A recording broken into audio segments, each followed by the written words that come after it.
Welcome to Keeba Live. Today, let's just talk about anything that comes to our minds. We'll be right back. Here's Big John's Automotive Tip of the Week. The best way to get your fuel system a boost is to add Extreme CMT Fuel Boost and Conditioner. And now it's available at Big John's Oil, Lube, and Automotive, located at 1818 99th Street East in Tacoma.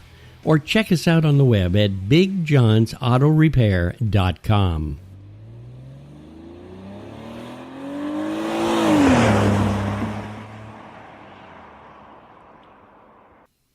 Welcome to the show. I'm William Lee, podcaster, podcast producer, and the founder of the Keeba Agency for Digital Marketing. I thought today's show would be kind of different. We just had a wonderful Memorial Day weekend. I know a lot of the families were out picnicking and having a great time. And I just thought, wouldn't it be a wonderful way to start a week by talking about some of our rants that we have? Now, of course, those who have not heard my show don't realize that I rant probably, out of 24 hours, probably 23.78 hours a day. Because there's so many different topics that irritate me. I know, when you get a little bit older, you want to rant a little bit more because stupidity in your eyes seems to be growing in society, and you just want to share it with somebody who will listen to you. So I think that the biggest area of contention right now that I'm ranting about is how in the world can you say that the state of Washington is the best place in the world to live, because of all these wonderful things that we have going on here. I keep hearing this over and over and over again. So I decided today's show I'm going to talk about the wonderful things that aren't wonderful. Let's start with taxation without representation. It seems that Olympia hangs taxes on us that we don't even have a right to vote on or speak our mind about. Well, okay, every state probably has that problem. Okay, let's look at the positive side. We've got beautiful scenery, and the weather is really kind of great here in the Pacific Northwest. Now let's switch back to the city of Seattle with, I guess, over 9,000 homeless people urinating on the sidewalks in Seattle. That's kind of exciting. And, well, you'd want to bring your children out to live in downtown to express themselves while somebody is, shall we say, defecating in a bucket.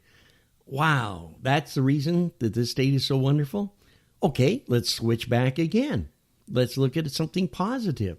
The beautiful parks and recreation services that we have available to us. A lot of states don't have that.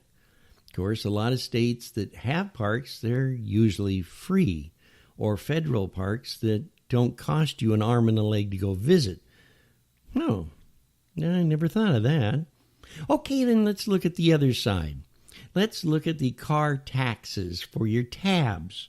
And let's look at all the hundreds of cars that are now on the road that are 6 to 8 up to a year expired. And when you talk to those folks and you ask them, why in the world? I mean, you're driving around on expired tabs. You're going to get a ticket. And their attitude is, okay. And you say, why would you say okay? Simply because, sir, I can't afford the tabs. And I'm really sick and tired of the transit system that is bleeding us to death. Trains and trolleys and tracks and all this neat stuff that does not affect me whatsoever on a program that has lost money for years and a train that goes nowhere. But yet I, who never get on a train, have to pay $400 to $600 for my tabs for my vehicle. Or if you're the lucky one who has a motorhome that uses it maybe 2 or 3 times a year, a couple of grand for a newer motorhome? Oh, that's nothing. The psychology naturally was if you can afford the motorhome, the state of Washington feels that you could afford the what I call inflated taxes. So where is this great state that they keep talking about? Well, according to our governor, who now has done us a real wonderful honor by saying that we're not going to ask any questions about those that come from different countries and come into our state now.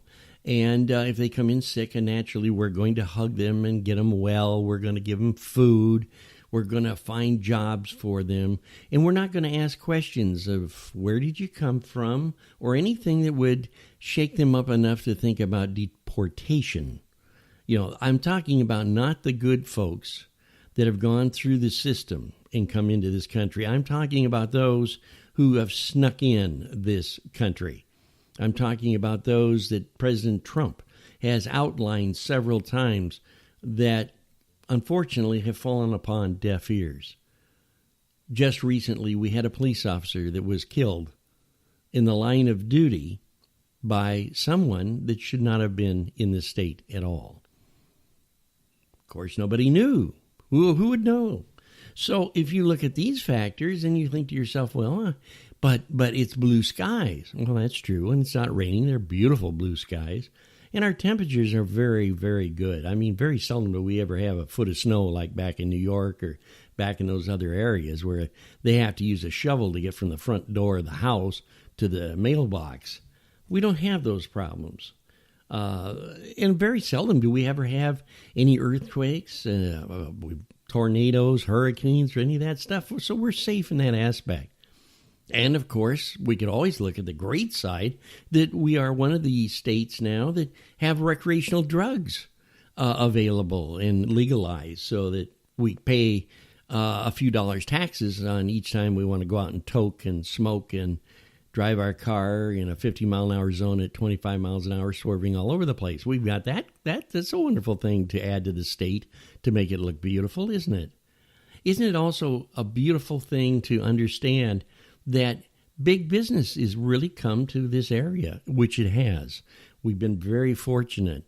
Amazon has developed a big network of I would call it real wholesaling and doing a great job. Of course, when you look at Amazon as far as an employee is concerned, or the support companies, employees that work for Amazon, especially in the logistics area, you might think of a garment factory in Mexico, but let's not think that. Let's not talk about that. Let's not talk about the way that they handle their employees. In fact, I even met a gentleman that was in the HR department. Great guy. And I asked him, I said, well, what's it like working at Amazon in the HR department? Because that's a big company. He says it's the same thing as being a consultant at Romper Room School or a daycare center.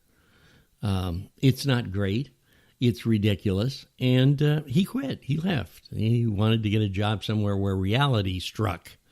It's so interesting to me how these all go down. And I'm sure every industry has, even Boeing, has these types of problems. But let's go back again to the beauty of our state. Great fishing. Well, yes and no. We have whales that are washing up on the beaches now for some strange reason, like starving to death because the salmon are disappearing. We have a whole bunch of disgusting pollution problems in the state.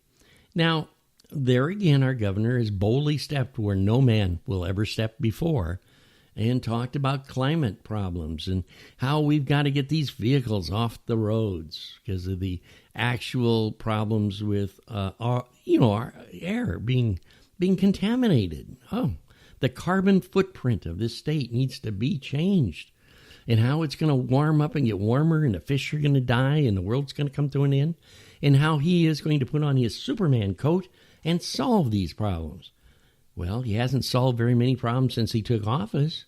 And in fact, if you look at it, we probably got more problems now than we did before he got into office. But that's okay because he is going to now challenge America and show him that he's the right choice in his mind to become president of the United States. He made the bold statement that, look, I took over governor of the state of Washington when the odds were down and against me. Now that he's running for president, naturally the odds are about as good as buying a ticket in the lottery in the state of you winning that lottery. They're just millions to one. Okay, so we have great news coming up next year. He's gone. We'll have a new governor. Hopefully somebody will be smiling upon us. And there'll be wonderful changes in what we can and can't do as residents in the city of Seattle.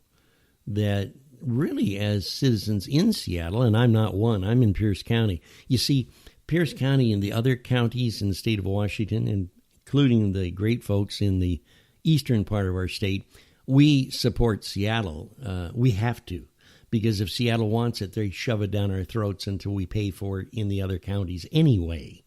So I feel like I should be a resident of Seattle. I think the summary that I want to say at the end of this rant is just simply this. Two things have to be done to straighten out this mess and make it a beautiful state to live in. Number one, we need to go to Olympia and vote people out of office. It's a simple thing. Just using common sense, going to the voting polls and saying, no, we're tired of this. We are your employer. You are our employee. Therefore, you have to listen to what we have to say. And we're sick of being taxed to death. We are sick of useless laws that put our heroes, and those are those in the fire department, in the police department, and in these other organizations that protect and serve, and strap them down with laws, strap them down with budget problems, strap them down with all that little stuff that unfortunately is hidden when it goes to Olympia, just overlooked or hidden, and give them the right to become the officers that they really are, the firemen, and give them the equipment to work with. But then, on the other side, and the final conclusion to this rant is, what's going to happen to the senior citizens? You know, when we keep taxing, it's always amazing. I was told in 1980 that when the lottery went through, no more school levies. They've never quit, folks. I was told when the pot law was for recreational drugs, I shouldn't use the word pot, should I? When I was told that this was going through, you are going to have better freeways. You're going to have potholes fixed. You're going to have education taken care of. Mental health is going to be taken care of. These dollars for an over taxed product are going to build this state's infrastructure, education, and health. Haven't seen that yet either, and I'm sure they've collected quite a chunk of tax. I'd just like them to come out in Olympia and say, okay, Mr. Lee and the taxpayers, here is exactly in an audit by a third party of where that money's going. Is that so much to ask? Because we are a beautiful state to move to. Honesty, clarity, integrity, that's what we need to regain in Washington. Then, and when we accomplish that, Washington will be a great state to live in. Have a great week until we meet again.